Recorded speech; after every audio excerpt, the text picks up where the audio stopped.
After 7 years of severed relations, decades of political confrontation, and centuries of a religious divide, Iran and Saudi Arabia, two major Middle Eastern powers, finally buried the hatchet in Beijing. This has set an example for maintaining geosecurity in Middle East and settling global and regional disputes in a peaceful way.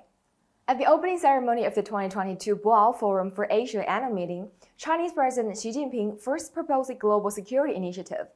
This time, the restoration of Iran-Saudi Arabia diplomatic ties is yet another successful achievement under the initiative.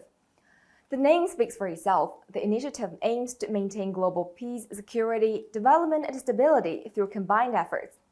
This is a continuation of China's tradition of valuing peace and harmony and being benevolent and friendly toward neighboring countries. It is also the epitome of China's foreign policy of peace in modern times. Although the initiative only celebrated a one-year anniversary, the world had been witnessing China's efforts in maintaining global peace and security. The initiative raised a vision of common, comprehensive, cooperative, and sustainable security aimed at preserving global peace and security with joint efforts. China is veritably a key force in such efforts. Last year marks 30 years since China sent its first Blue Helmet peacekeeping force, and by then, China has dispatched over 50,000 peacekeepers to more than 20 countries and regions on nearly 30 tasks. This year marks 6 decades since China sent out its first medical team for foreign aid, and during these 60 years, a total of 30,000 medical staff have been deployed to 76 countries and regions, completing a total of 290 million treatments.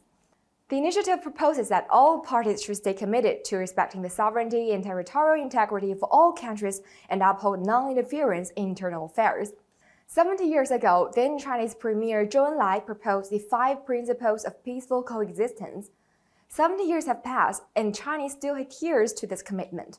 China has never threatened, suppressed other countries, or interfered in their internal affairs, despite its position as a major country. After China initiated diplomatic relations with Honduras, former Honduran President Manuel Zelaya said if Honduras really aspires to realize national independence, it should establish diplomatic ties with countries like China. One can say China has suffered enough from external interference, but it's such suffering that makes it more willing to help protect others from such disturbance.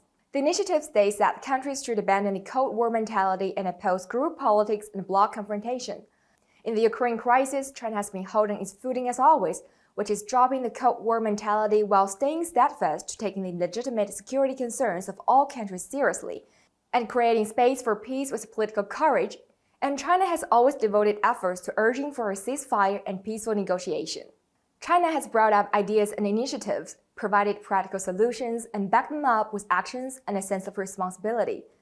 From the Global Development Initiative and Global Security Initiative to this year's Global Civilization Initiative, China has been holding the vision of joining hands with other countries to benefit all humanity in present days, so as to build a community of shared future for mankind that features lasting peace and common prosperity. Thank you for watching. I'm Xu Yi in Beijing.